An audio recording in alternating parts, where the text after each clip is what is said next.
The scariest thing that ever happened to me on Halloween was back when I was living in Liverpool for university. Halloween is always a big night for students, as is any yearly event that involves dressing up and getting absolutely wasted. But since Halloween is a really good excuse to wear considerably less clothes than usual, party-oriented students tend to get particularly excited about it. So I'm in second year at this point, living with a bunch of my student mates just off Smithton Road, which is where loads of students can get shared houses for really cheap rent. We heard that this big house party was happening just down the road from us, one of those that had its own little Facebook events page set up to keep track of invites and give people directions to the house. I remember my mates sitting around the kitchen table, all staring at the screen as they went through all the profiles of girls they said that were attending. I mean, some of them were absolutely gorgeous, so we were all definitely hyped about it. Only just a few days before Halloween, I started to feel really, really grim. I had the shakes.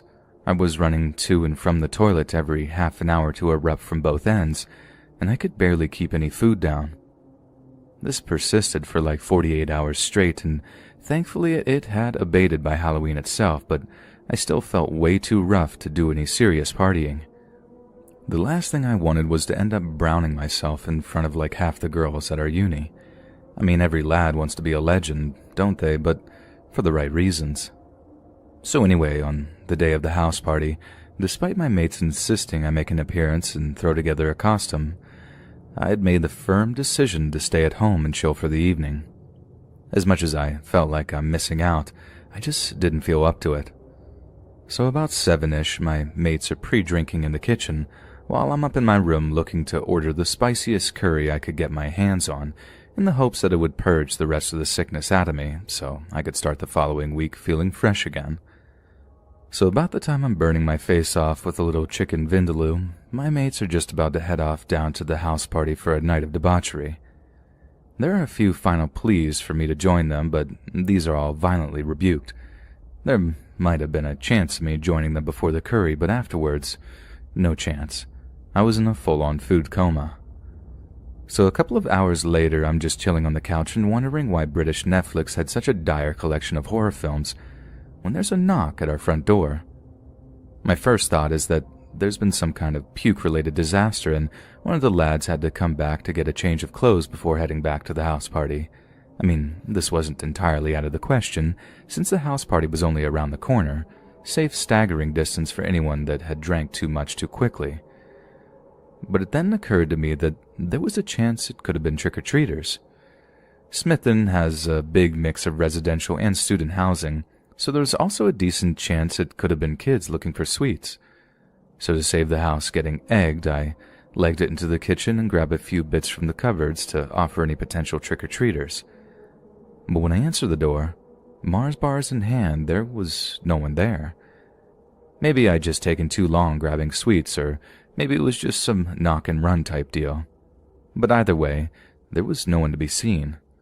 So I just head back inside, plonk myself down on the couch, and get back to digesting a ton of curry that I'd just eaten. A short while later, I'm still watching Netflix, about ready to doze off, when something in the corner of the living room catches my eye. You know when you're so used to looking at a certain something that just the oddest little difference catches your eye? Well, I happened to notice that there was a little less of the orange streetlights outside coming through the little crack between the curtains and the window. Like this dark shape was outside, standing at the window. I sit up all nervous and it disappears from view, allowing me to see the orange light illuminating the street once again. Someone had been watching me. I got up, rushed to the cupboard under the stairs to grab my housemate's cricket bat, then edged toward the front door. I threw it open, ready to swing at whatever was out there, but again, there was nothing. I started to feel like I was going mental at that point, that maybe I was just exhausted from being sick for most of the week. I hadn't slept very well at all during the few days prior to Halloween, and I tried to reassure myself that maybe I was just a wee bit jumpy from being overtired. I decided it was best that I get an early night, telling myself that I'd feel much better in the morning. I did a bit of washing up, got a shower, then put on some comfy clothes to get ready for bed, but just as I do, there's another knock on the door. Only this time I can clearly hear some young-sounding voice go trick-or-treat from the other side of the door. I'd almost jumped out of my skin when I heard the door go, but the voice was weirdly reassuring. I mean, it was only trick-or-treaters, right? The worst that could happen was I got a few eggs thrown at me or some toilet paper lashed over the house. I walked downstairs, grabbed the handful of Mars bars I'd fished out of the cupboard, then opened up the front door. I was expecting to see a gaggle of school-aged kids, maybe accompanied by an adult supervising them, but there was just one smallish-looking figure stood in the pathway of our shared house. They couldn't have been any older than a teenager, but they definitely looked a little bit too old to be trick-or-treating. I don't imagine that they'd been particularly intimidating otherwise, but the mask they were wearing seriously gave me the creeps. It looked old, like it smelled like disgusting unwashed latex on the inside. I'm not even sure it was meant to be a Halloween mask at all. It was like an old man's face with these tiny black eyes and a big white smile stretching from ear to ear. I made some derisive comment to him like, "Aren't you a bit too old to be trick-or-treating?" But held the handful of Mars bars out towards him anyway. I reckoned he'd just tell me to bugger off and snatch the sweets off me and leg it down the path. But he didn't. The lad just stood there, looking at me from behind the mask, not even moving to take the chocolate bars off me. I asked him if he was all right, starting to actually get creeped out by his behavior on top of the weird old mask he was wearing. But still, he didn't say anything. There was something intensely creepy about not being able to see his actual eyes behind that mask, and the longer we stood there in silence, just staring at each other, the more I felt myself begin to tense up. Then right as I'm about to just give him an awkward goodbye and shut the door, I hear a loud noise coming from behind me. I didn't really think the situation through. I just reacted, running into the kitchen at the back of the house where the noise was coming from, just in time to see someone smash the back door open. About 3 or 4 people then pour into the kitchen, all wearing masks, some armed with bats, others with these big knives in their hands. I turn around and leg it back towards the front door, planning on running upstairs to my room where my phone was charging to bring the police. But to my absolute horror, blocking the way to the stairs was the little lad with the mask on. Only this time, he had a knife in his hand too. He'd been in on this whole thing that whole time, and as he pointed the knife in my direction, all I could do was raise my hands in this "please don't stab me" type of way. "Get on the floor," he said, in this voice that seriously sounded like he was no older than about 14. Like he legit sounded like a kid, and that scared me even more. A grown man might have the presence of mind to not hurt anyone and keep the severity of their crimes to a minimum, but a kid, I thought he might just stab me up for the fun of it. I'd heard stories about gangs all over the world making younger kids commit violence to just sort of prove themselves, and that's what had me shaking as I lay down on the carpeted floor in the hallway, face down with my hands on the back of my head. I listened as the gang just completely ransacked the house. I couldn't see exactly what they were taking, but I heard them mentioning laptops and phones a fair bit, laughing to themselves as they absolutely raided each and every room in the house. At some points I heard smashing and crashing noises as they just took it upon themselves to commit as much wanton destruction as they liked, giggling maniacally to each other as they realized they had the time and freedom to do pretty much whatever they fancied. I thought if I just lay there, keeping still and quiet, that they'd leave me alone, but that was just wishful thinking on my part. Obviously, they had to make their way through the hallway a fair few times, and when they did, they'd either literally walk all over me, which was painful enough, or they'd get in a few kicks here and there just to hear me grimace. I think the worst part of the physical abuse was when I heard one of them say, "Kick him in the balls, lad," to one of their mates. I tried to shut my legs, but they still aimed a few kicks between my thighs. Luckily, I was kind of tucked up, if you know what I mean, and there wasn't anything too delicate exposed, but still, the idea of getting my bollocks crushed under the trainer of some disgusting little thug had my heart practically jumping out of my throat. It sort of reminded me of that scene from A Clockwork Orange, They were there to rob us. That was bloody obvious, but they clearly took a great deal of joy in just being able to terrorize someone for a bit, and they seemed to get a real kick out of realizing that I wasn't from Liverpool. At some point I said something like, "Just take what you want. Please don't hurt me." And they burst out laughing. I wouldn't say I'm posh by any stretch of the imagination, but I'd definitely say I'm well more spoken than your average scouser. They started mimicking me in these little voices, stamping on my head and kicking me. I just lay there, wishing I'd never said anything. After what seemed like forever, listening to those kids ferrying out belongings into the alley behind the house, they finally left. But not before putting one of their knives to my throat and telling me that they'd be back to cut my head off if they so much as even saw a police officer in the area. Then as quickly as they'd all appeared, they just ghosted. I waited for a long time before I found it in me to stand up, and as I tried, my knees were way shakier than I'd care to admit. I went from room to room surveying the destruction. The place was a mess, but the thing that amazed and gutted me more than anything else was the sheer amount of stuff they'd taken. God knows how they'd got it all away from the house, but they'd taken the TVs, our game consoles, audio equipment, pretty much anything electrical that wasn't nailed down. It also looked like they'd taken pretty much all our trainers and had raided our closets for any clothes that took their liking. I wanted to call the police, really did, but with what phone?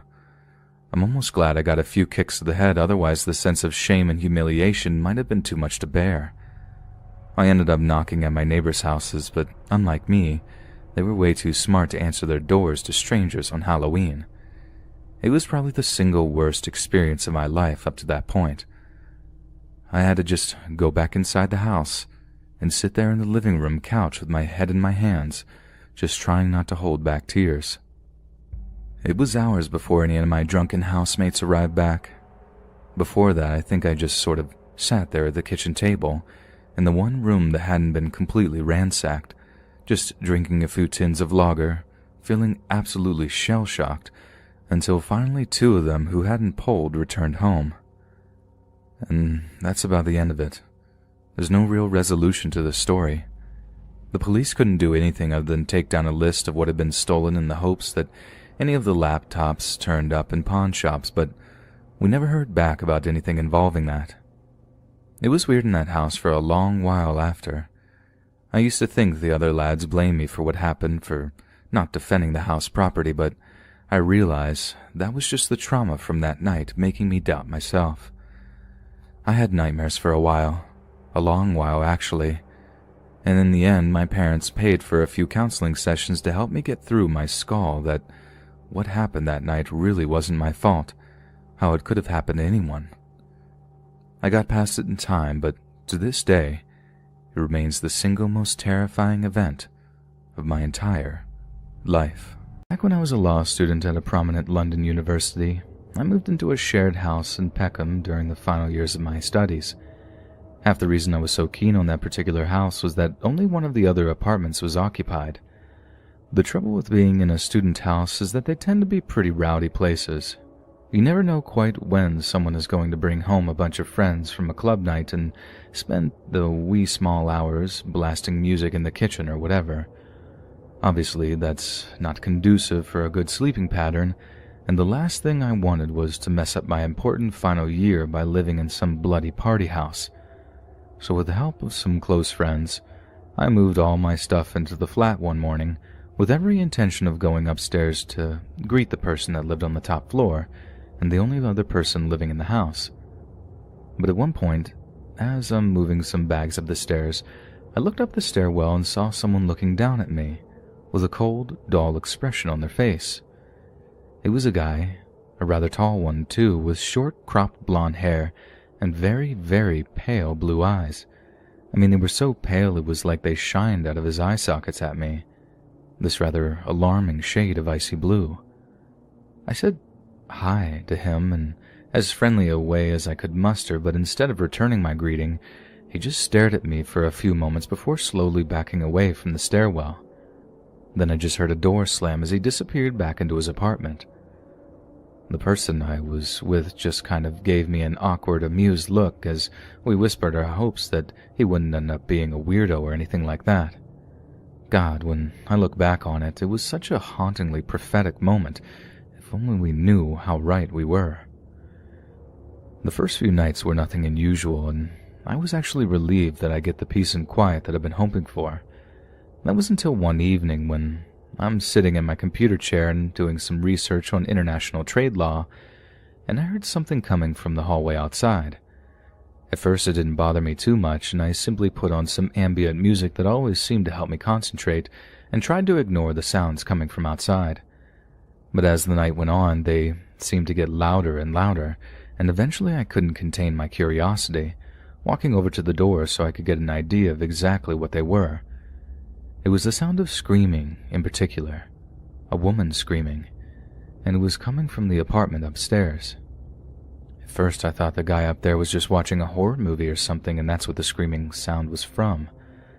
But the longer I listened, the more I realized that whoever was up there was listening to that and only that, like to the point I could hear the audio file or whatever looping at a certain time. He was just up there, listening to the sound of a woman screaming in pain for like an hour straight.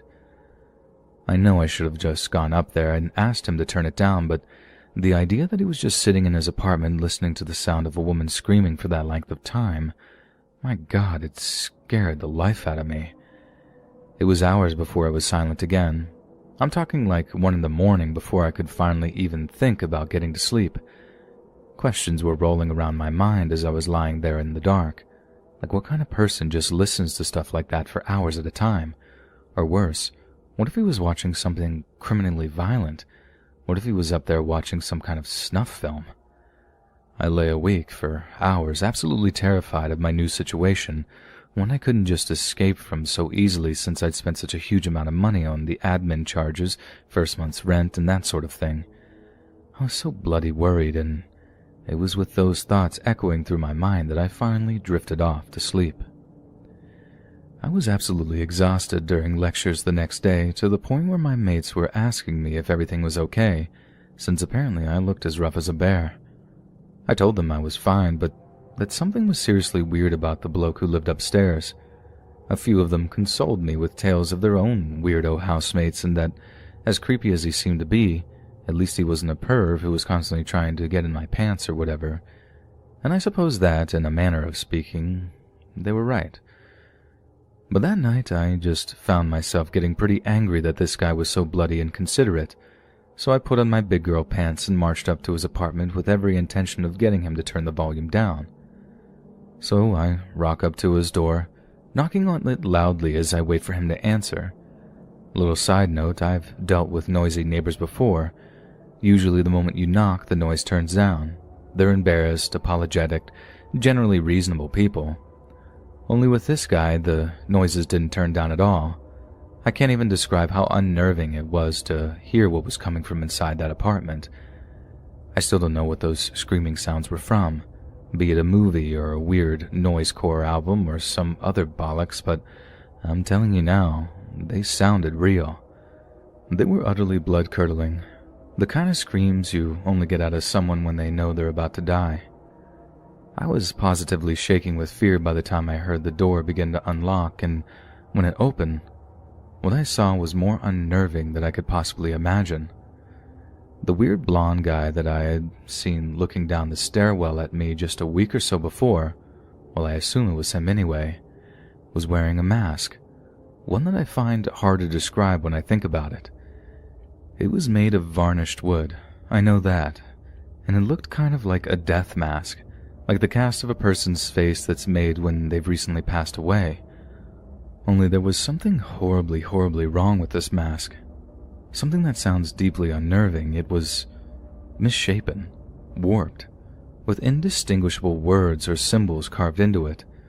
But that's not what really freaked me out, because when he opened the door, he was also completely and utterly stark naked.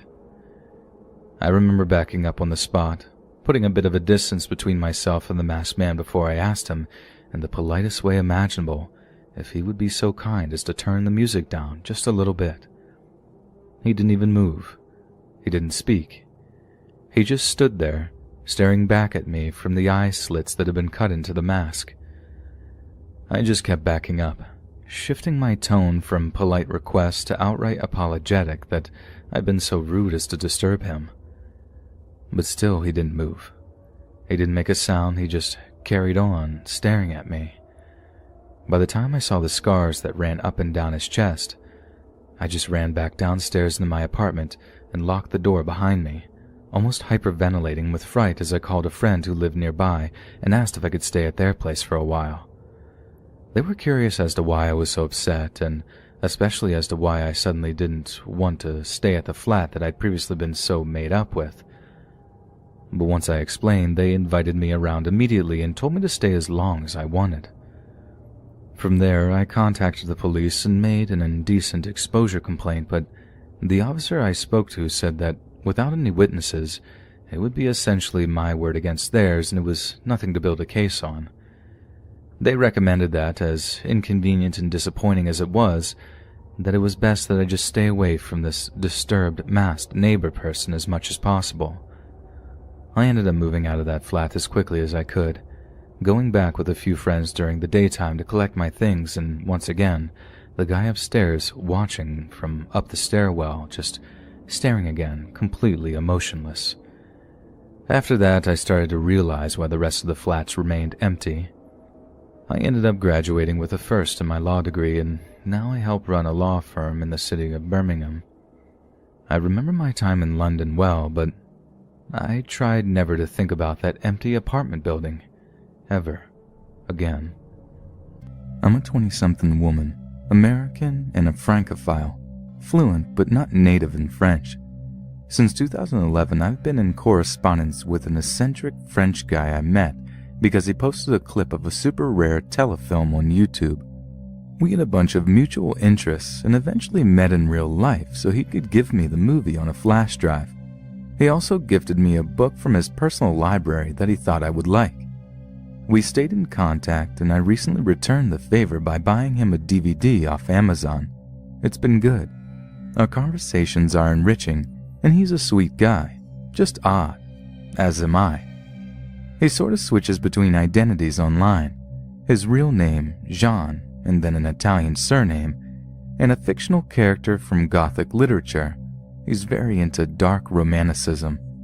I knew him on Facebook under the name of the character, and for a while that was his email address as well, although last summer he started using an address based off his real name, so it was kind of a mix of the two. He can be hard to keep tabs on because he often disappears from Facebook without warning and then reappears as soon as he came.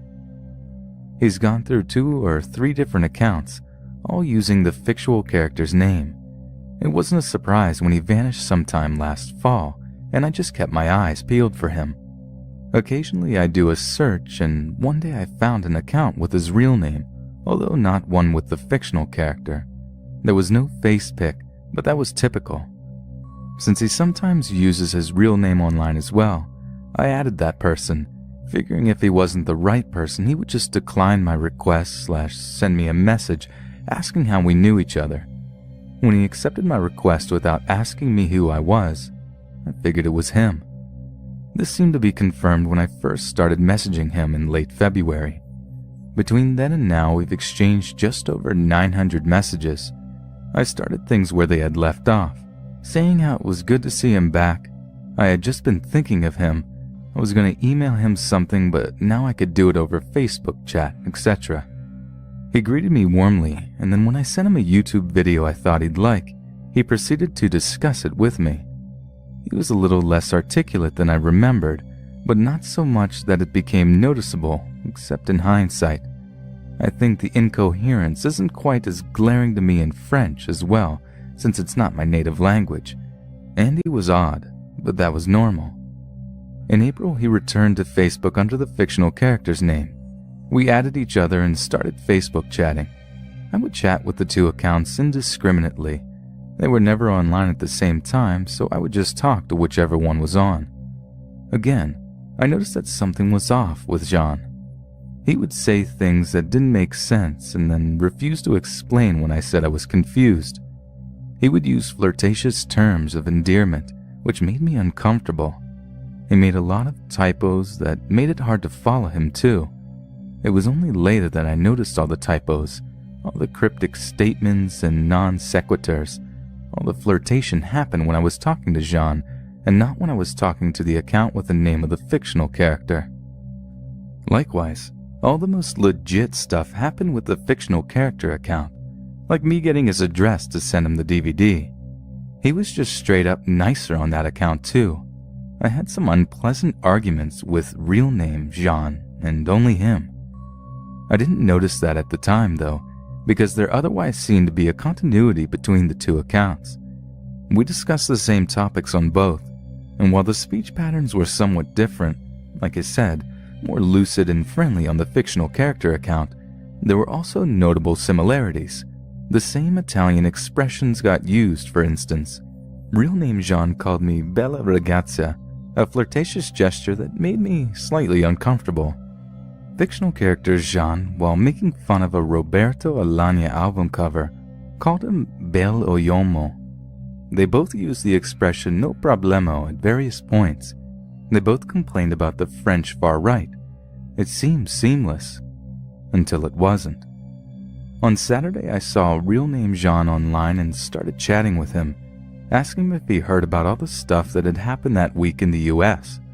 When I brought up marriage equality, he became very homophobic, which surprised me because I had known him to be a decent guy. We'd argued about non-binary gender before, but straight up vicious homophobia, slurs, etc., and it came as a shock to me. I started to fight with him and he became very hostile, saying nonsensical and paranoid things like, "If I come to your city, you'll hide with your friends so as not to show your face at the supermarket," and telling me to stop talking to him. None of this made any sense to me given our 4-year history, his past affectionate behavior, etc., and I asked him, "So we're not friends anymore?" trying to figure out what the hell was going on. He responded that friendship means nothing on the internet, which I found bizarre because we met in real life in the summer of 2011 and had been planning to meet again last year, except that he had been out of town. A while later, I saw that fictional character Jean had liked and commented on one of my photos. Another thing I only realized in hindsight was that all the likes and comments were from fictional character Jean, not real name Jean. I went to Facebook chat, only real name Jean was on. I asked him why he was liking my stuff when he told me to stop talking to him. Furious, he responded that he hadn't liked anything. "Where do you see my name?" I said. "Well, not your real name, fictional character." He said, "So?" and told me to fuck off. At this point, I was reeling in confusion. What the fuck was happening? Was he having a dissociative episode? I resolved to talk to real name Jean when he came online to see how he acted towards me, and if he was civil, to confront him with his behavior under his other account. He came on early in the morning, and I rushed to talk to him, both deeply unsettled and dying of curiosity. "Hi, can I talk to you? It's kind of urgent," I said. Him, "Urgent? Sure, what's up?" "So when I was talking to real name Jean, you're the only one I'm talking to, right? This man is you," and I linked to the Facebook page. To which he responded, "Not at all. In fact, I don't have a Facebook account under my real name. This person is simply homonymous." He confirmed that he only been back on Facebook since April, the time when the fictional character account reappeared. He was pretty distressed to learn I'd been talking to this guy for 4 months thinking it was him, and even more distressed to know that the guy was a dick, and I thought even for a moment that he also was a dick. You're probably wondering how it took me so long to figure it out, and all I can say is that because I took for granted the real name Jean and fictional character Jean were the same person, it never even occurred to me that they might not be. Them being the same person was the null hypothesis, and the idea that they might not be, that real name Jean might be pretending, was so incredibly crackers that it never crossed my mind, not once. You're probably still wondering how I could simply have taken for granted that real name Jean was my friend when he gave so many hints that he wasn't. and I have to remind you the degree to which he simply went along with everything I said. I would talk about stuff specific to my friend, stuff that must not have made any sense to the man I will now call Fake Sean, and he would act like he knew what I was talking about. The idea that he was lying, faking, or delusional was unthinkably bizarre. This happened about a month ago. I'm doing much better now, and for my future jobs, I will never take night shifts, as the dark alone gives me the creeps. I've applied for many jobs because I'm the legal age for working, as I'm in high school. I'm in desperate need of money, and I need to help my family out as well, so at this point, I would take any job I can get. 5 jobs accepted me, so I decided to do a trial at my first job that was pretty quick enough to accept, which happened to be McDonald's. I need to say that the staff and the manager were all very nice, and my friend also works there, which was a total bonus. The only really downfall working there was probably the customers, which my friend agreed. But anyway, I didn't really know what to pick for the shifts, or even if I wanted the job, so I asked for a practice shift. My manager happily agreed and let me choose my times. Instead of daytime shift, I chose the night, which was a very bad decision, but hey, I needed to see what it was like working there anyway, so this will be easy since it's night, right? Well, I was terribly wrong. I got ready in my friend's uniform that she let me borrow, and she even drove me there. I'll be honest, the McDonald's was rather sketchy. When I say sketchy, I mean there's so many alcoholics and druggies around, and upon arrival it just didn't feel right. During the car ride, I had a gut feeling that it wasn't going to be a good shift, but my friend kept reassuring me that all will be fine. She dropped me off at the bus stop, which was 5 minutes from my workplace, and said that she would pick me up at 12 a.m. It was around 10 p.m., so my practice shift lasts for about 2 hours. I agreed and said for her to pick me up at the same spot that she dropped me off at. As she sped off, I merely watched as her car shrunk into the distance. After I saw it was gone, I started walking towards McDonald's, but while walking, I began to hear footsteps behind me. I didn't really think much of it because it was a normal thing.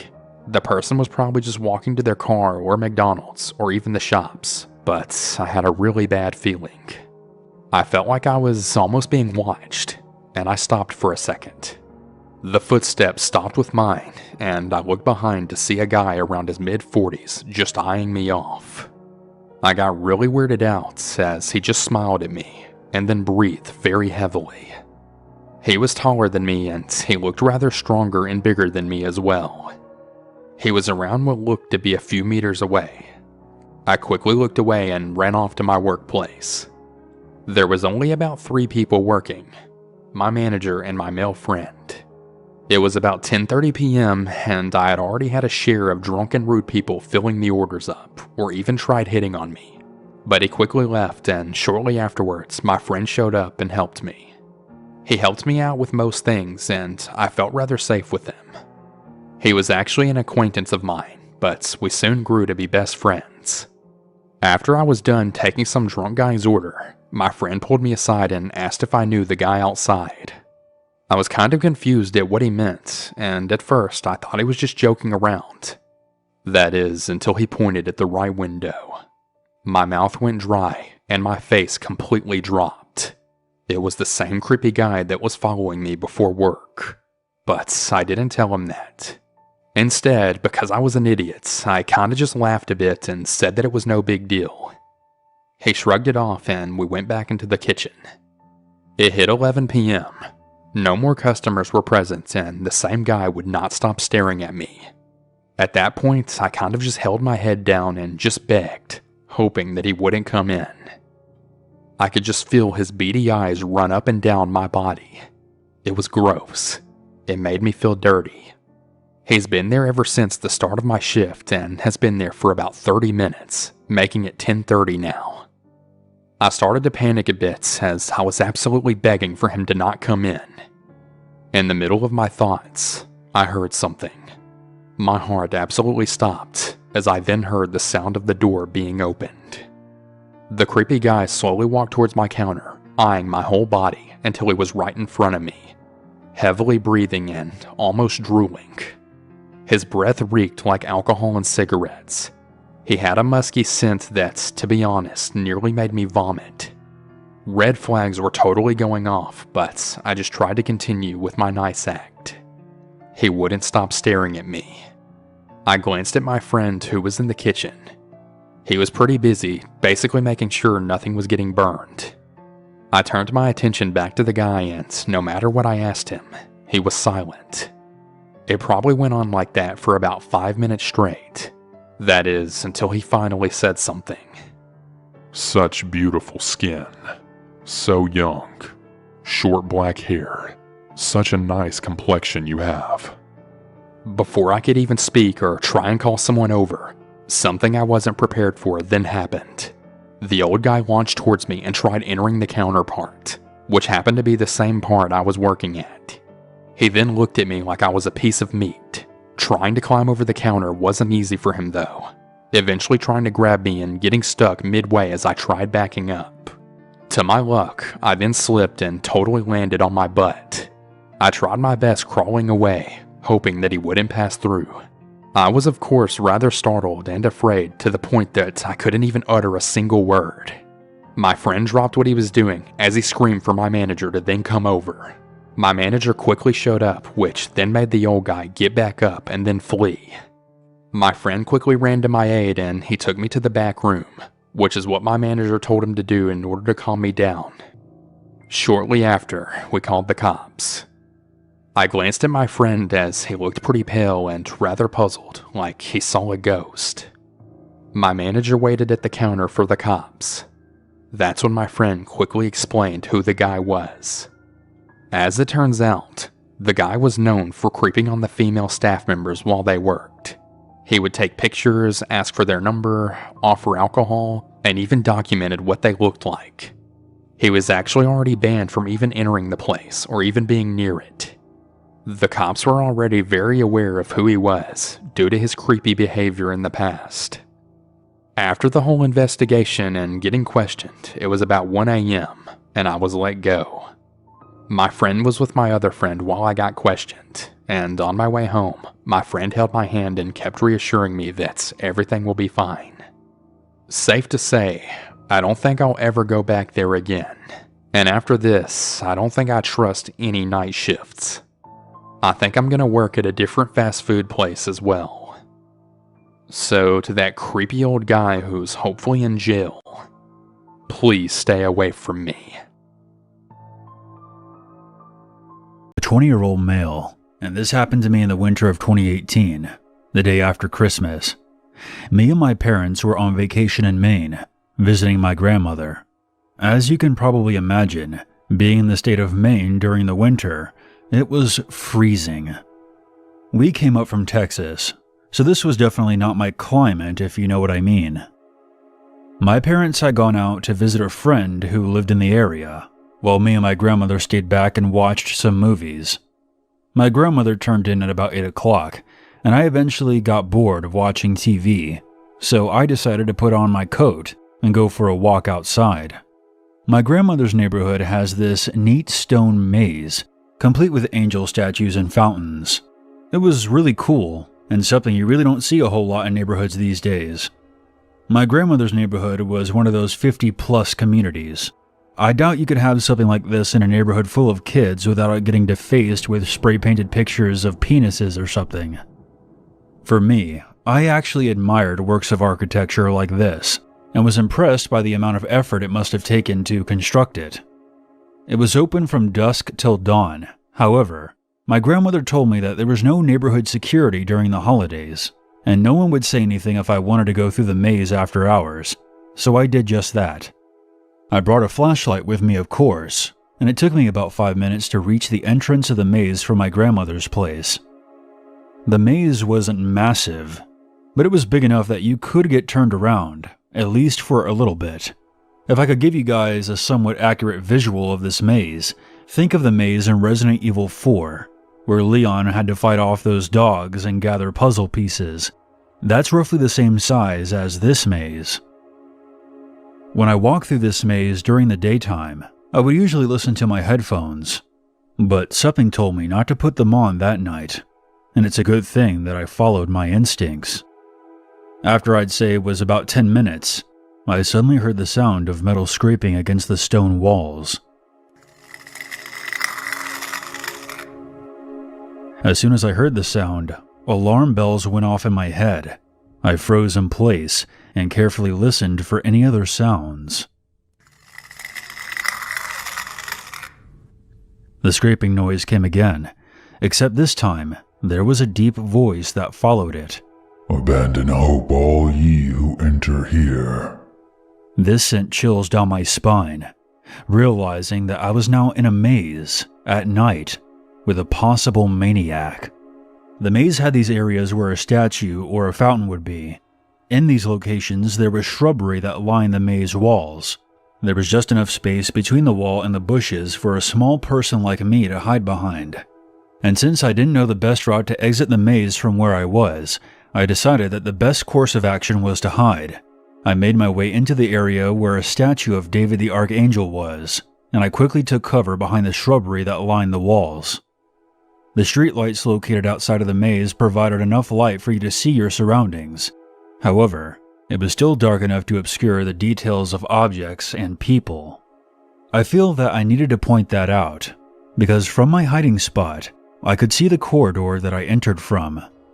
After about a minute, I watched a dark figure emerge from the shadows and make its way in front of the statue. I remember thinking how awesome it would be if the statue came to life and helped me out of this situation. But that thought quickly faded when the figure made its way directly in front of me. I could now see that it was holding something in its hands. I know that I said that you really couldn't tell any distinguishing features of objects because of the poor lighting.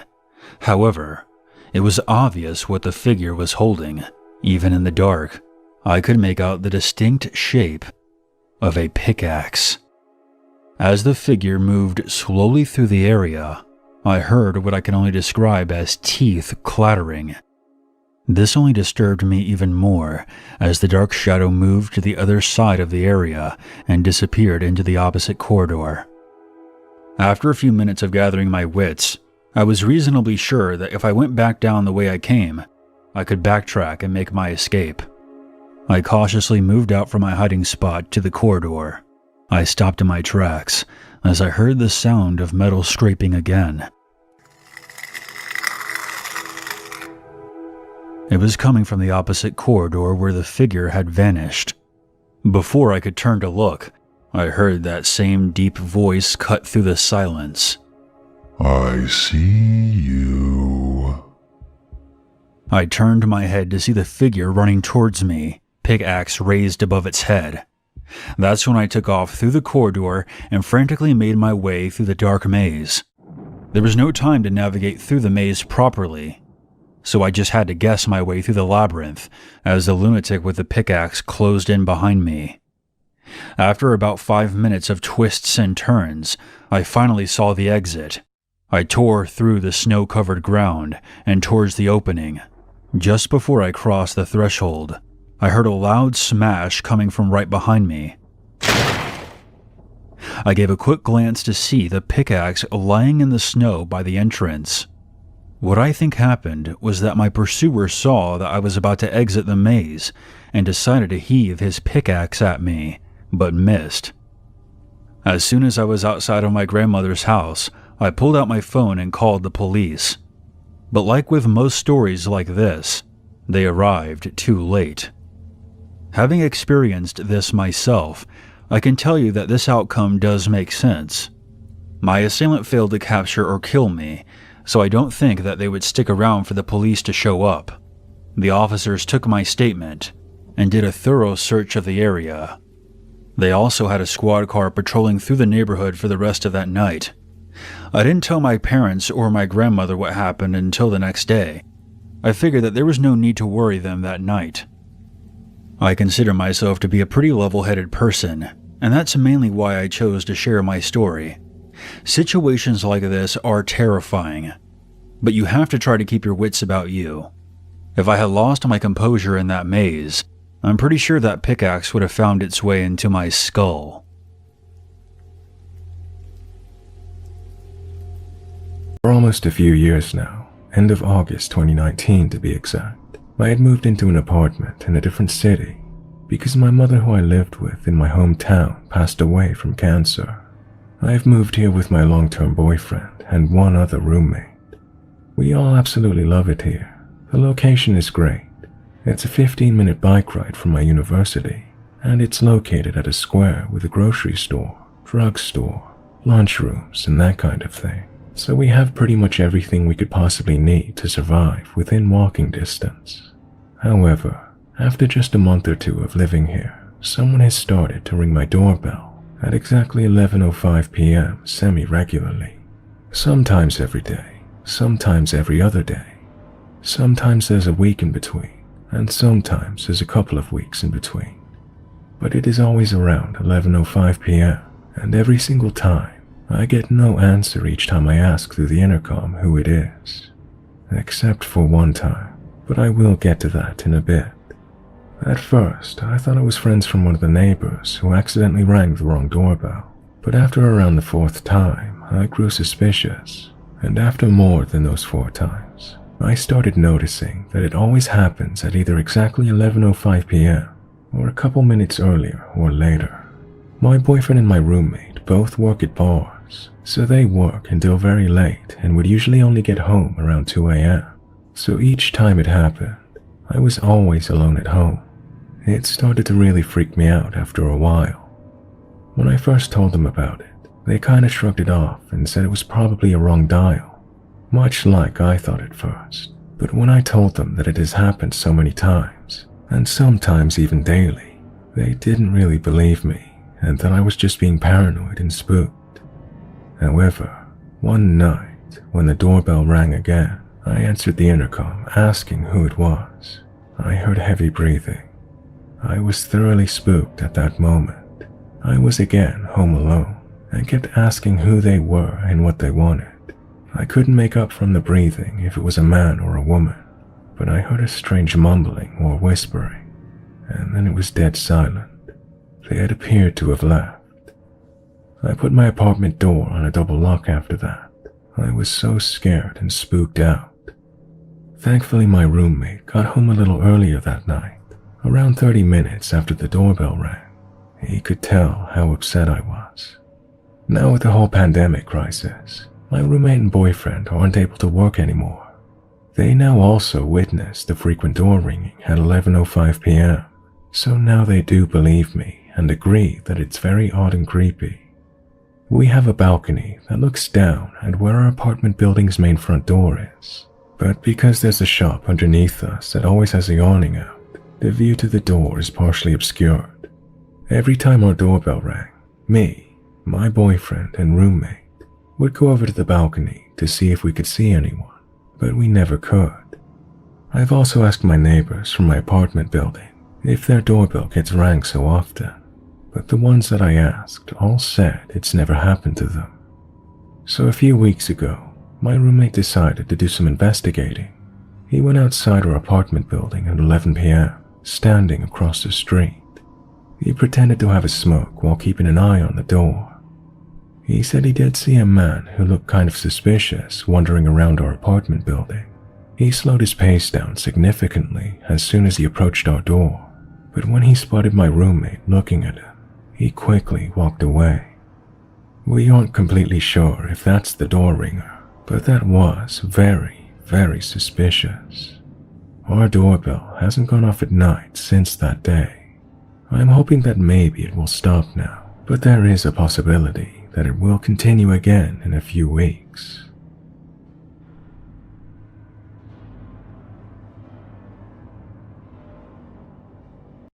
After I had moved to London, the first flatmate I had legitimately tried to kill me.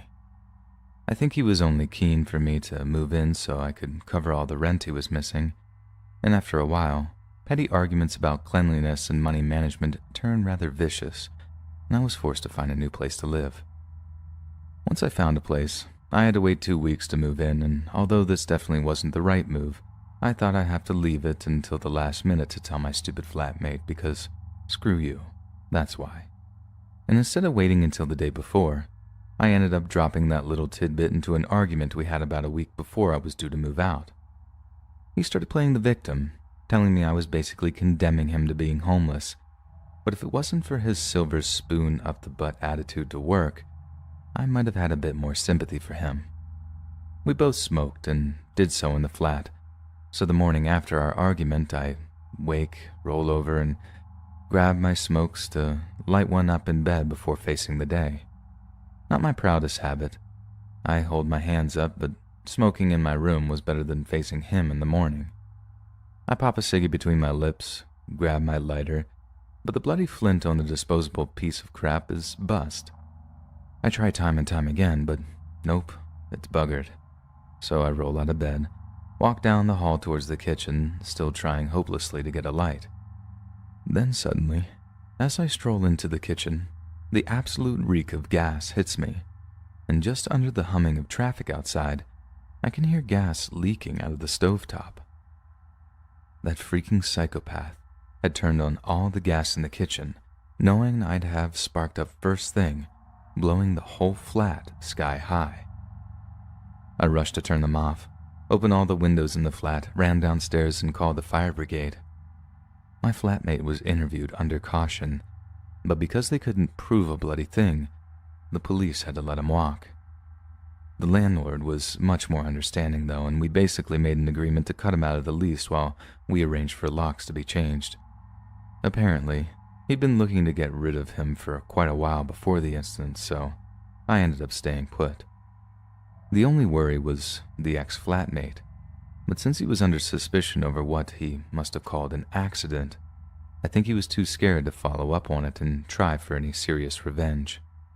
Still, messed with my head for quite a while after, thinking someone would be that vindictive over me just wanting to move out.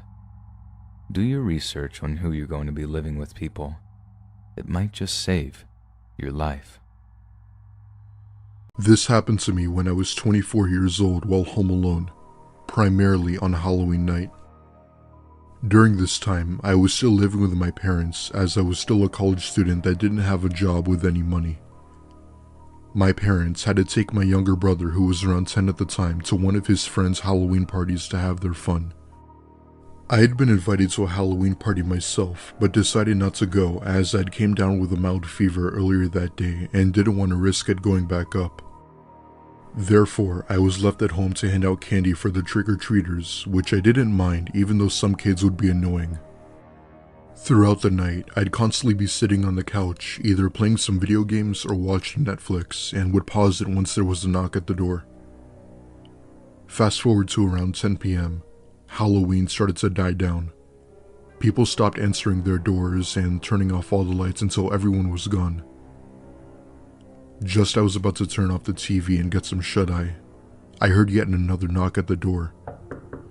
In my mind, I thought it would be more of those pesky trick-or-treaters, but when I opened the door, I was greeted as someone who was at least 6'5", definitely not a kid. They had on what looked to be a zombie mask of some type, which I must admit was pretty creepy. The design was on point and the mask seemed very well detailed. I also noticed that he had a handgun sticking out of his back pocket, but at that point, I completely dismissed it as a prop. "Oh, hey there, happy Halloween," and proceeded to grab the bowl so he could take some candy. The only problem was that he either didn't acknowledge or care about the fact that he even said anything. In fact, I noticed that he didn't even have a candy bag with him. He just stood there motionless, slowly tilting his head to the side to, I guess, create more suspense. At this point, I'm a bit creeped out and told him that I had to go and to have a nice night, while closing the door and making sure it was locked. I looked through the people, and to my surprise, he was still standing by the stoop like a statue. I figured that it was probably some edgy teen playing a joke on people and that he'd eventually have to leave. And he did. An hour later, my parents had returned home with my brother and I decided to call it a night as I had class early the next morning. But there was yet another knock at the door, this time much more loud. I opened it and was greeted with 2 police officers with very serious looks. My dad then came to the door, and one of them had asked us if we had seen anyone come to our house with a mask and a concealed firearm. At first, I didn't know what they were talking about, but then I remembered about my encounter. Their description matched the person I saw almost perfectly, and it was no doubt him. They went on to explain that the person I saw supposedly murdered his girlfriend and had dumped her body in a nearby lake. He was put in a mental institution a few years back and was released on, quote, good behavior. My heart dropped into the pit of my stomach as they said this. A few days later, my mom found a letter in our mailbox that wasn't in any sort of envelope. Written in big bold letters were the words, "You made the right decision when you locked the door."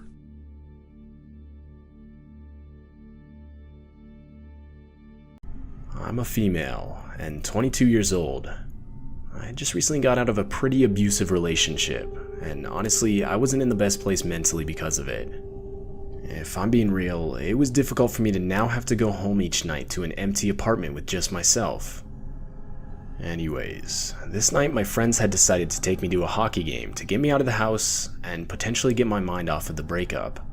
It was a Friday night, and we had been consuming a decent amount of alcohol during the progression of the game. In the arena we were attending, there was this bar where you could buy as many drinks as you wanted, within reason of course. And following the game, we decided to head there for a few more before we left. It was a busy night, so especially considering the game was coming to a close, the line was decently long. During the duration of the time I was patiently waiting, I had started to speak with a couple guys right next to me. Shortly into the conversation, one of them spoke up and asked for my phone number. Looking back, I definitely should have said no, but in the state I was in, I gave it to them. After we had finally gotten our drinks, my friends and I decided to call it a night. We parted ways, but instead of calling an Uber and going back to my apartment, I very stupidly decided to text the man I had previously exchanged contact information with. He responded almost right away, saying he'd head over in an Uber and take me back to his place if I wanted. Again, I made a stupid decision and agreed. Eventually he showed up, and we were off back to his place. Though, the drive was a good 45 minutes. When we arrived, I quickly realized we were practically in the middle of nowhere. We weren't anywhere close to the city anymore, and as I looked around, I realized no other property was in sight. Quite honestly, without context, I easily would have mistaken his house for an abandoned building. It was that bad. But regardless, being as intoxicated as I was, I quickly disregarded all my suspicion and followed the man to the front door. As we entered, I quickly realized how clean the place looked from the inside. Like, think hospital level clean, even down to the smell. Without even offering, he quickly poured us a glass of seemingly expensive red wine. I thought nothing of it at the time, and from what I remember, he poured it right in front of me and even drank some himself. Though, that was the last memory I had of that night. The next thing I knew, I was in a bedroom with the sun now clearly shining through the window. The noise of a shower running quickly filled my ears. I was groggy and dazed when I woke up, but I slowly began piecing together where I was, who I was with, and just the overall situation I was in. As it came back to me, I realized I needed to leave immediately. I frantically began to search for my cell phone, clothes, and wallet. But it was no use, I couldn't find them. I rushed out of the bedroom in the hopes to just leave unnoticed prior to this man getting out of the shower. But as I was leaving, my heart sank into my stomach. All of the furniture and floors were completely covered with plastic shower curtains, which I distinctly remember not being there prior to me blacking out the night before. I quickly noticed all of my personal belongings were placed neatly on the kitchen counter, alongside a knife that clearly wasn't a kitchen knife, but rather a hunting knife, or something like that. My instincts kicked in, and I instantly grabbed my things and ran out the door. I ran for several minutes in a random direction, panicked and full of adrenaline. A good 10 minutes of full-on running down the road, and I finally stopped to call a friend to pick me up and take me back to my apartment. When I got back, I instantly blocked the guy's number, and to this day have never heard anything from him again. Now, looking back, I realize I should have contacted the authorities immediately, but for whatever reason I never did. It's clear I was not in the right state of mind at that point in my life, and this eats away at me daily, as I believe at this point it's too late for me to report the man, seeing as I don't even have the slightest recollection of where his house was located, or even his name. The detail that haunts me the most is that the only thing missing of my personal belongings was my ID, and this makes me question what the guy's true intentions were. Though, if I'm being honest with myself, I truly believe that man planned on murdering me that morning. The plastic shower curtains all over the apartment and the knife make it clear to me, but I guess I'm just lucky to have never truly found out.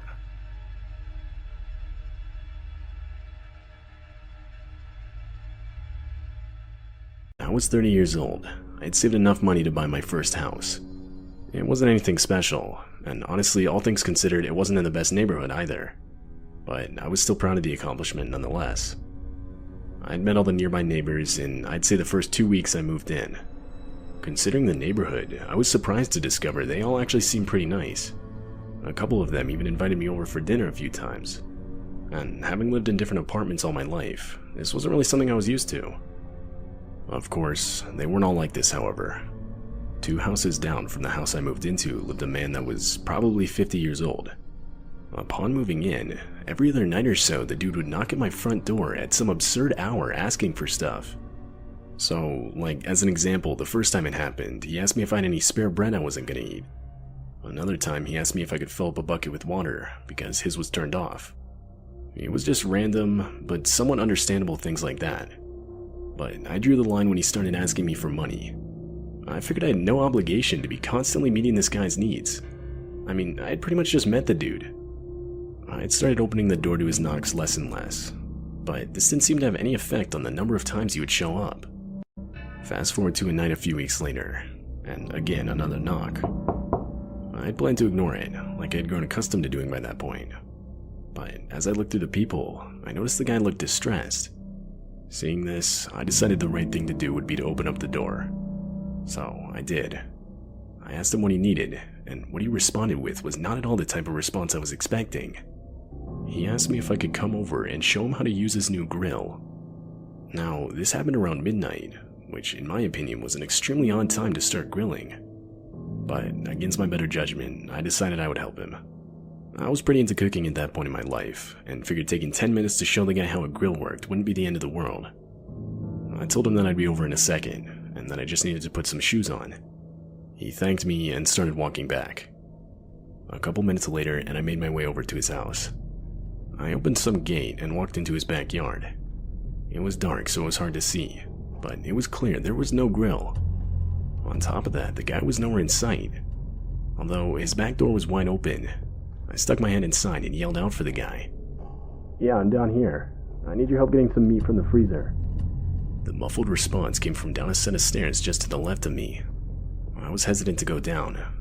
There were no lights on down there. In fact, there wasn't a single light on throughout the whole house. I yelled down the stairs, asking him if he could turn on a light so I could see. There was silence for a few seconds. Eventually he responded, "No, they're broken. I can't do that." I knew something was off at that point. I yelled back something like, "I think I'm just gonna go, man." I kid you not, the second after I said this, audible footsteps started sprinting up the stairs. My flight reaction kicked in immediately. I ran directly back to my house and locked the door behind me. I pulled back a set of curtains and looked out one of my windows, but I didn't see anything. I was terrified.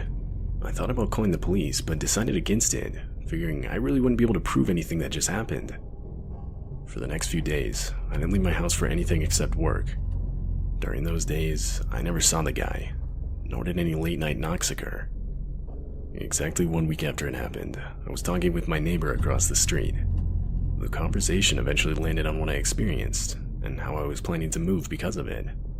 But I was just met with a look of confusion. I was then informed that no one lived in the house I was talking about. It had been abandoned for 2 years. This prompted my neighbor to call the police. However, the police would find nothing inside or around the house. I moved out a few weeks later, so that's all I know. I'm not sure if anything else came from the situation or not. I still don't know who that guy was, or what he was trying to lure me into. I'm originally from Mexico. For reasons that will become very obvious, I wish to remain anonymous. I used to be involved in the Mexican cartel.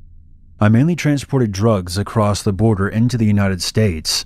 To make a long story short, I was caught and cooperated with the feds in exchange for immunity and asylum. Before I go any further, you can go ahead and label me a snitch if you want to. I don't care. I personally feel pretty good about writing out a bunch of drug-dealing murderers that work for an organization that is responsible for destroying so many of my fellow Mexicans' lives. I was forced into this life at a young age. I've always hated the cartel, and was already plotting a way to flee Mexico with my mother and 2 younger sisters. You could say that it was a good thing that I ended up getting caught. The story is not about how I got out of the cartel. It's about the closest call I ever had during my time with the cartel. This happened during the early days. It was the summer of 2005. I remember the date specifically because I had just turned 18 a day prior. Even though I was barely an adult, I was a very intimidating-looking guy. I come from a long line of very physically strong men. I've been lifting weights since I was a child. I'm an even-tempered guy, and I don't consider myself to be an aggressive person, but I will put somebody through the wall if they piss me off. It was because of my physical presence and my piece-of-shit father, who was also in the cartel, made me a target for recruitment. When I first started out, myself and 2 other guys would drive around Mexico City and collect debts and packages from people who owed money to the cartel or one of our distributors. It was on the 4th or 5th run that we ran into some trouble. There was this particular club we frequented where a lot of business was conducted. To make things simple, an exchange would go down in a back room, and we would come shortly after and collect the revenue and drop it off to our capo. So that night, we entered the club and began making our way to the back room. It was a fairly busy night for the club. This DJ from out of town was performing there, so people from all over were there to see him. To get to the back room, we had to go through the main dance floor to the opposite side of the building. There were some renovations that prevented us from using the back entrance. We got out onto the dance floor and started making our way through the crowd. When we were about halfway there, I saw something out of the corner of my eye. It was the barrel of a shotgun being pointed directly at me. I quickly ducked, and not a second later, I heard the gun go off. Unfortunately, an innocent girl who was standing beside me caught the bullet. She was shot at point-blank range, and I don't mean to be insensitive when I say this, but the poor girl's head was blasted apart. I remember several things happening simultaneously after the shotgun went off. All of the partygoers immediately fled the club. From my position on the ground, all I saw was a wave of moving legs. When I stood up, I saw a deserted club, my 2 co-workers with their guns drawn, cursing up a storm, and, unfortunately, the corpse of the young girl who was just shot. I assume that the shooter got away in the chaos. We quickly busted into the back office to find another bullet-ridden corpse. It was a club owner, who was our contact. We immediately fled the scene before the police showed up. I was never informed as to what happened with the club owner, and who almost took my head off with a shotgun. I was on the lowest rank of the cartel, and they kept us in the dark about a lot of things. I'm grateful that I'm no longer a part of that life. I would like to end things by saying a big fuck you to that asshole who tried to kill me and ended up shooting an innocent girl that night. And to all of those cartel members who got locked up because of me, you got what you deserved. And I'll see you in hell. This happened when I was 14. I was home alone one weekend while my parents were at a work convention out of state. I was in my bedroom playing Rocket League with 2 of my friends. To clarify, they weren't in the room with me. I was talking to them on my headset.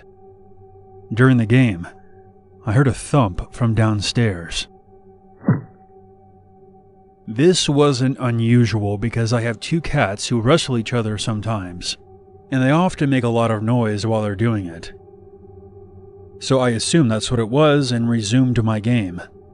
But I slightly turned down the volume to hear if the noise persisted. 2 minutes later, I hear another thump, followed by what sounded like a grunt. Hang on, guys. I think I hear something downstairs. Go check it out. We'll be here when you get back. I began to make my way downstairs, thinking that my cats were wrestling rougher than they usually do. But as I got about halfway, I froze.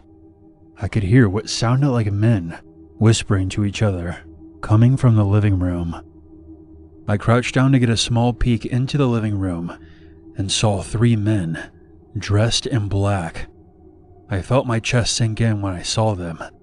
I slowly went back upstairs, and of course, like in a typical horror film, the very last step made a loud creak. The entire house went silent. I knew that they heard it.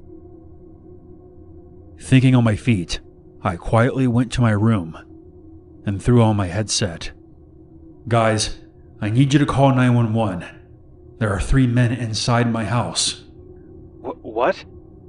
Look, I don't have time to explain. Just call the cops and send them to my house right now. I'm being 100% serious. I then threw my headset on the bed. I could hear footsteps coming up the stairs. I had to think fast. I knew that if I locked myself inside my room, they would know where I was. So I closed the door and snuck over to my parents' room, leaving the door open so they wouldn't think to check it. I know the logic is flawed, but I had to think fast. 5 seconds later, I heard a pair of heavy boots hit the wooden floor, accompanied by 2 more sets. I then heard them get louder as they came down the hall and stopped outside my bedroom. I heard pounding on my bedroom door, followed by a deep voice saying, Open up, kid, before I kick this door down. I lost my nerve and made a rash decision. I made a break for my parents' bedroom window and slid it open. I must have made a lot of noise while I was doing it, because I heard the footsteps coming towards my parents' bedroom now. I looked over my shoulder and saw a dark figure appear in the doorway. Get back here! The man yelled as he ran towards me.